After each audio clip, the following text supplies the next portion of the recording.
అదేవిధంగా deputy MRO Balayya గారికి, అదేవిధంగా సెంట్రల్ గవర్నమెంట్ డిపార్ట్మెంట్ ఎంప్లాయీ అయినట్టు మన లక్ష్మణ్ గారికి, అదేవిధంగా నాతోటి మిత్రులందరికీ, ఈ ప్లేయర్స్ అందరికి కూడా హృదయపూర్వక నమస్కారాలు తెలియజేస్తాను. నేను మిత్రులారా, నిన్న నేను ఇక్కడ ఫస్ట్ చూద్దామని వచ్చిన తర్వాత చూస్తే నాకు చాలా ఆనందం అనిపించింది. ఎందుకంటే అసలు ఏజ్కి సంబంధం లేకుండా, కులమతాలకు భేదం లేకుండా మన వాళ్ళందరూ కూడా ప్రతి టీంలో కూడా అన్ని కులాల నుండి అన్ని మతాల నుండి ఉన్నారు. అది చూస్తే నాకు చాలా సంతోషం అనిపించింది.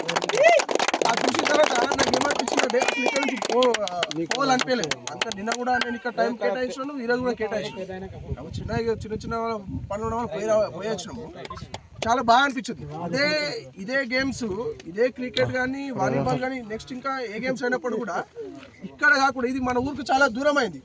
ఇదే ఇంకా మనం ఊరు దగ్గర పెట్టుకునే ఉంటే చాలా మంది వస్తుండే, ఇంకా ఊళ్ళో ఇంకా ప్లేయర్లకు కూడా ఉత్సాహం అనిపిస్తుంది.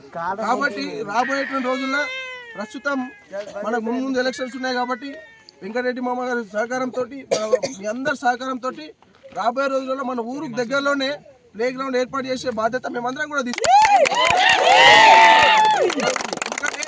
దాని ద్వారా ప్రస్తుతం ఉన్నటువంటి పరిస్థితుల్లో సమాజ మార్పులు జరుగుతూ ఉన్నాయి, టెక్నాలజీ పెరిగింది. దానివల్ల మనము స్మార్ట్ ఫోన్లకు అలవాటు పడడం వల్ల అనేక రకాలైన రోగాలు, అనేక రకాల జబ్బులు వస్తూ ఉన్నాయి. వాటి నుంచి మనం దూరంగా ఉండాలంటే ఈ గేమ్స్ అనేటువంటి ఫిజికల్గా మనకు అవసరం, చాలా అవసరం. కాబట్టి ఫిజికల్ ఫిట్నెస్ మనకు కంపల్సరీ ఉండాలి. ఫుడ్ మెయింటెన్స్ కాదు, బాడీ మెయింటెన్స్ కూడా అవసరం. ఈ మనం నిజంగా ఫిజికల్గా గేమ్స్ ఆడడం వల్ల మన బాడీకి చాలా అవసరం. కాబట్టి ఈ గేమ్స్ ఆడడం కోసం రాబోయే మేము తప్పకుండా మేము సహకరిస్తాం. రాబోయే సమ్మర్లో ఏర్పాటు చేసే వాలీబాల్ కానీ, కబడ్డీ కానీ, క్రికెట్ కానీ దాన్ని తప్పకుండా మేము ఏర్పాటు చేస్తాం. మీరు ఎంత పెద్ద ఎత్తున అయినా సరే మేము ఉంటాం. మీరు ముందుండండి, మీకు మేము తప్పకుండా సహకరిస్తామని చెప్పేసి నేను తెలియజేస్తాం.